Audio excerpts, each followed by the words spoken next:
आ, चलिए एक बहुत ही जानी पहचानी तस्वीर की कल्पना करते हैं।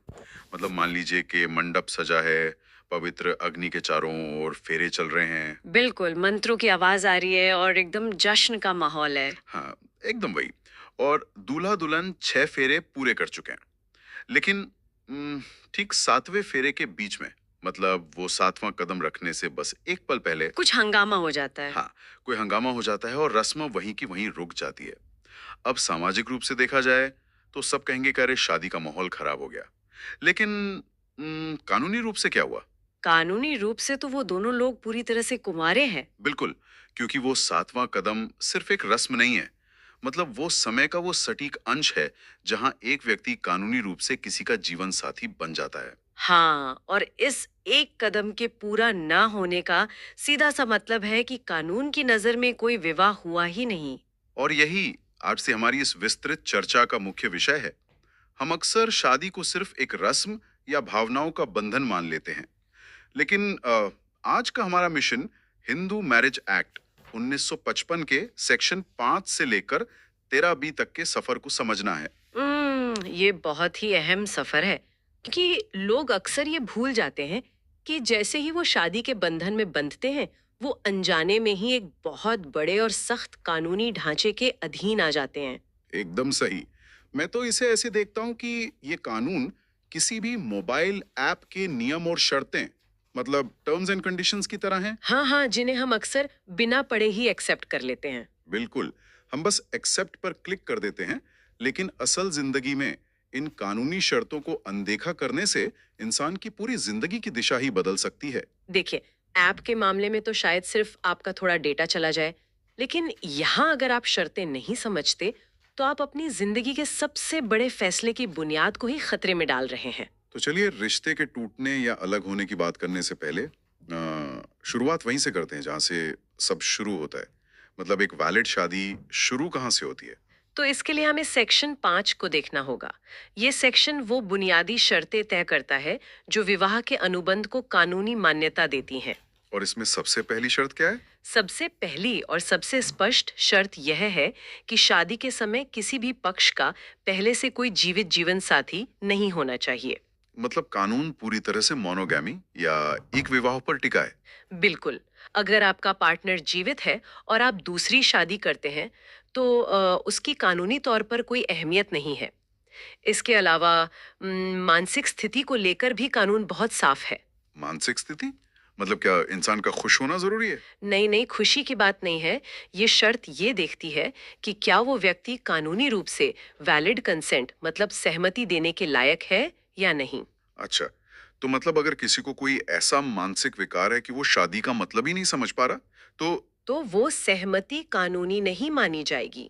सेक्शन 5 कहता है कि अगर मानसिक विकार की वजह से कोई शादी और बच्चे पैदा करने के लिए अयोग्य है या उसे पागलपन के दौरे पड़ते हैं, तो वो विवाह की शर्त पूरी नहीं करता। मतलब एक वैलिड कॉन्ट्रैक्ट के लिए दो स्वस्थ मस्तिष्कों का होना जरूरी है, और उम्र की सीमा भी तो है ना? हाँ, दूल्हे की उम्र 21 साल और दुल्हन की उम्र 18 साल पूरी होनी चाहिए।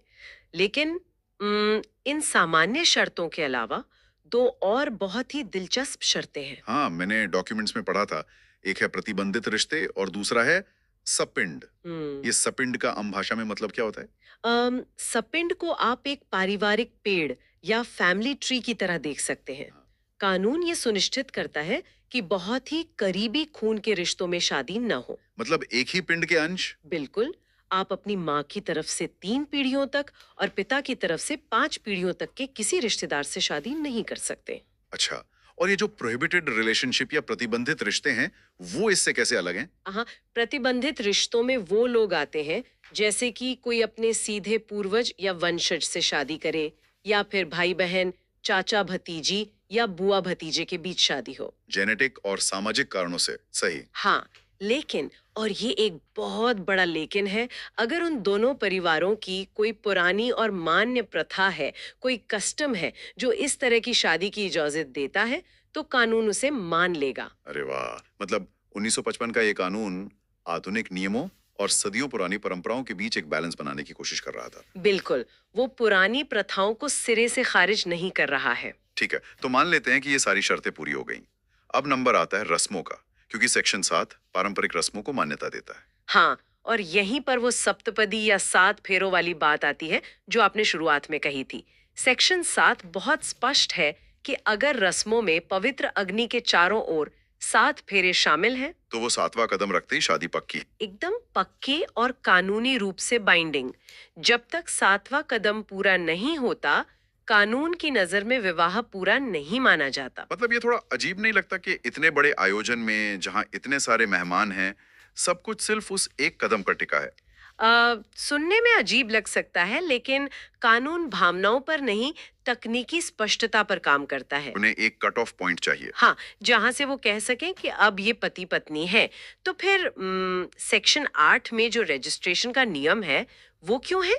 अगर 7 फेरे ही सब कुछ है, देखिए, रजिस्ट्रेशन को आप एक रसीद की तरह समझ सकते हैं। मतलब जैसे हमने कोई सामान खरीदा और रसीद ली। बिल्कुल। राज्य सरकारें रजिस्टर बनाती हैं ताकि शादी को कागजों पर साबित करना आसान हो, जैसे पासपोर्ट बनवाना हो। लेकिन अगर रसीद खो जाए या हम रसीद लेना भूल जाएं, तो सामान तो नकली नहीं हो जाता ना? एकदम सही पकड़ा आपने। एक्ट में साफ लिखा है कि अगर शादी का रजिस्ट्रेशन नहीं भी हुआ है, तो भी हिंदू विवाह की वैधता पर कोई असर नहीं पड़ता। मतलब सेक्शन 5 की शर्तें और सेक्शन 7 की रस्में ही विवाह की असली आत्मा हैं। हाँ, रजिस्ट्रेशन तो बस उसका एक बाहरी सबूत है। चलिए, ये तो हो गई शादी की नींव। लेकिन जिंदगी हमेशा फिल्मों जैसी तो होती नहीं है। मतलब कई बार अनबन भी होती है। बिल्कुल होती है। तो मान लीजिए कि शादी वैलिड है, लेकिन कोई पार्टनर बिना किसी वजह के घर छोड़कर चला जाए, रिश्ता तोड़ दे, तो एकदम सीधे तलाक पर जाने से पहले कानून क्या करता है? यहीं पर सेक्शन 9 सामने आता है, जिसे वैवाहिक अधिकारों की बहाली कहते हैं। कानून का पहला काम घर तोड़ना नहीं है, उसे बचाना होता है। अच्छा, तो सेक्शन 9 कैसे काम करता है? अगर पति या पत्नी बिना किसी उचित कारण के दूसरे को छोड़ देते हैं, तो पीड़ित पक्ष कोर्ट जा सकता है और कोर्ट उन्हें वापस साथ रहने का आदेश दे सकता है। मुझे यहाँ थोड़ा रुकना पड़ेगा। मतलब ये थोड़ा अजीब और पुराना नहीं लगता? कोई कोर्ट किसी इंसान को लीगल ऑर्डर देकर कैसे कह सकता है कि जाओ अपने पार्टनर के साथ रहो? हाँ, पहली नजर में ये निजी जीवन में बहुत बड़ी दखलंदाजी लगती है। मतलब प्यार और साथ रहने जैसी गहरी भावनाओं को सरकारी आदेश से कैसे थोपा जा सकता है? ये तो जबरदस्ती हो गई। हाँ, इसे आपको कानून के नजरिए से समझना होगा। कोर्ट किसी के मन में प्यार पैदा नहीं कर रहा है और ना ही पुलिस भेजकर किसी को शारीरिक रूप से घर वापस ला रहा है। तो फिर इस आदेश का मतलब ही क्या है? इसका मतलब एक कानूनी स्थिति तय करना है। ये उस कॉन्ट्रैक्ट की याद दिलाता है जो शादी के समय किया गया था, और इसमें एक बहुत बड़ा सेफ्टी वाल्व है, उचित कारण। मतलब रीजनेबल एक्सक्यूज। हाँ, अगर अलग होने वाले व्यक्ति के पास साथ न रहने का ठोस कारण है, जैसे घरेलू हिंसा या क्रूरता, तो कोर्ट कभी वापस जाने का आदेश नहीं देगा। और अगर आदेश के बाद भी कोई वापस ना जाए तो अगर 1 साल तक कोई वापस नहीं लौटता, तो ये दूसरे पार्टनर के लिए भविष्य में तलाक मांगने का बहुत मजबूत कानूनी आधार बन जाता है। समझ गया। मतलब ये जबरदस्ती नहीं है, बल्कि एक प्रोसेस है जो साबित करता है कि रिश्ते को बचाने की कोशिश की गई थी। लेकिन अगर हालात ऐसे हों कि साथ रहना मुमकिन ही ना हो। लेकिन वो तुरंत तलाक भी न लेना चाहते हो, हाँ, बिल्कुल यही। तो उसके लिए सेक्शन 10 है, न्याय कलगाव या जुडिशियल सेपरेशन। अगर कोर्ट इसकी डिक्री दे देता है, तो इसके बाद पति पत्नी के लिए एक साथ रहना अनिवार्य नहीं रह जाता। अरे, तो ये तो एक तरह का लीगल पॉज बटन हो गया। शादी अपनी जगह कायम है, बस साथ रहने की मजबूरी खत्म। एकदम सही। ये एक कूलिंग ऑफ पीरियड देता है। लोग अलग रहकर अपने जीवन पर विचार कर सकते हैं। और अगर बाद में सब ठीक हो जाए तो वो कोर्ट में अर्जी देकर इस अलगाव को रद्द करवा सकते हैं, फिर से अपनी शादीशुदा जिंदगी शुरू कर सकते हैं। बहुत बढ़िया। कानून में काफी लचीलापन है। लेकिन कहानी में एक और मोड़ है। कई बार रिश्ता खराब नहीं होता, बल्कि शुरुआत से ही वो शादी गलत होती है। हाँ, इसे शून्य और शून्य करणीय विवाह कहते हैं। मतलब वॉइड और वॉइडेबल। मैंने पढ़ा था कि सेक्शन 11 शून्य विवाह के बारे में है। बिल्कुल, इसका मतलब है कि वो शादी कानून की नजर में कभी हुई ही नहीं। मतलब अगर हम इसे आम जिंदगी से जोड़ें, तो ये एक बाउंस वे चेक की तरह है। वो कागज का असली टुकड़ा लग सकता है, लेकिन बैंक की नजर में उसकी कभी कोई वैल्यू थी ही नहीं। बहुत ही सटीक उदाहरण है। अगर शादी के समय किसी का पहला जीवन साथी जीवित है या वो प्रतिबंधित रिश्तों में आते हैं, तो कोर्ट उसे शुरू से ही शून्य मान लेता है। और सेक्शन 12 वो जो शून्यकरणीय विवाह है? वो उस स्थिति की तरह है जहां आपने कोई बहुत महंगा ऑनलाइन सब्सक्रिप्शन ले लिया हो। सब कुछ ठीक लग रहा है, लेकिन बाद में पता चलता है कि उसमें धोखा था। तो आप उसे कैंसिल कर सकते हैं। लेकिन सेक्शन 12 में आधार क्या होते हैं शादी कैंसिल करने के? इसमें 4 मुख्य आधार हैं। पहला, अगर नपुंसकता के कारण विवाह संपन्न ही न हुआ हो। दूसरा, अगर मानसिक विकार के कारण वैध सहमति न हो। और बाकी दो? तीसरा, अगर सहमति जबरदस्ती या किसी बड़े धोखे से ली गई हो, जैसे कोई अपनी पहचान छुपा ले। और चौथा, शादी के समय पत्नी किसी और व्यक्ति से गर्भवती हो और पति को पता ना हो। लेकिन इसमें वो समय सीमा वाला पेंच भी तो है। अगर किसी को पता चल जाए कि उसके साथ धोखा हुआ है, तो वो जीवन भर तो ये अधिकार लेकर नहीं बैठ सकता ना। बिल्कुल नहीं, कानून बहुत सख्त है। धोखे या जबरदस्ती के मामले में सच्चाई पता चलने के ठीक 1 साल के भीतर कोर्ट में अर्जी देनी होती है। और मैंने सुना है कि इसमें सहमति का भी एक नियम है। हाँ, ये बहुत अहम है। अगर धोखा पता चलने के बाद भी पार्टनर अपनी मर्जी से साथ रहते हैं, शारीरिक संबंध बनाते हैं, तो कानून मान लेता है कि उन्होंने धोखे को माफ कर दिया है। अच्छा, मतलब कानून कहता है कि धोखा मिला है तो तुरंत रिएक्ट करो। हम्म, अगर सच्चाई जानने के बाद भी आप उसी रिश्ते में हैं, तो बाद में आप शिकायत नहीं कर सकते। हाँ, इसे मौन स्वीकृति या इम्प्लाइड फॉरगिवनेस कहते हैं। ये तो काफी लॉजिकल है। अब चलिए आखिरी रास्ते पर चलते हैं।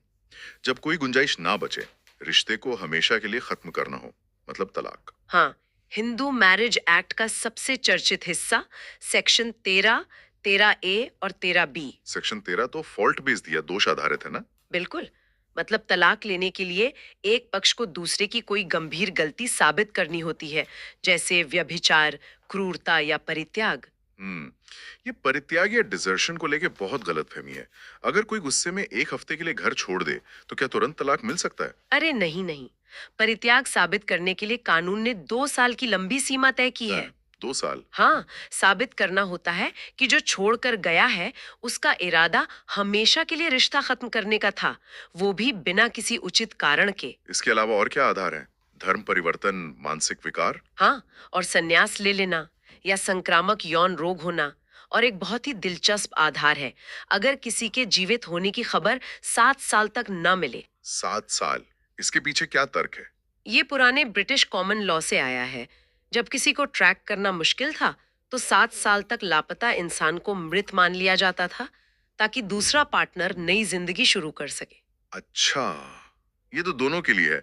लेकिन सेक्शन 13 में महिलाओं के लिए कुछ खास अधिकार भी हैं जो सिर्फ पत्नी इस्तेमाल कर सकती है। बिल्कुल, जैसे पति का बलात्कार या अप्राकृतिक अपराध का दोषी होना। लेकिन मुझे जो सबसे ज्यादा प्रोग्रेसिव लगा, वो है बाल विवाह वाला क्लॉज। हाँ, 15 साल वाली उम्र का क्लॉज। मतलब अगर किसी लड़की की शादी 15 साल की उम्र से पहले करा दी गई थी, तो 18 का होने से पहले वो इस शादी को ठुकरा सकती है। बिल्कुल, वो उसे अस्वीकार कर सकती है और तलाक ले सकती है। और खास बात यह है कि इससे फर्क नहीं पड़ता कि विवाह संपन्न हुआ था या नहीं। ये बहुत बड़ी बात है। 1955 में कानून बनाना मतलब वो बाल विवाह जैसी कुप्रथा से बाहर निकलने का रास्ता दे रहे थे। हाँ, ये महिलाओं के लिए बहुत मजबूत बचाव है। और तलाक में कोर्ट की भूमिका भी देखिए। सेक्शन 13A जज को एक खास अधिकार देता है। वो कैसा अधिकार?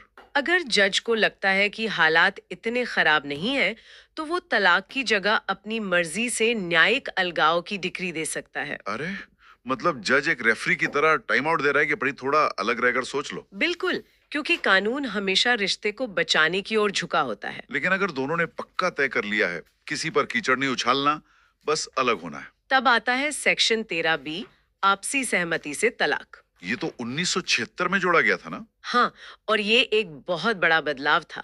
जहां सेक्शन 13 में गलती साबित करने में सालों लग जाते हैं, 13B एक शांतिपूर्ण रास्ता देता है। लेकिन इसमें भी तो समय लगता है। अगर सहमति है तो कोर्ट तुरंत तलाक क्यों नहीं दे देता? क्योंकि इसकी शर्त है कि दोनों कम से कम 1 साल से अलग रह रहे हों।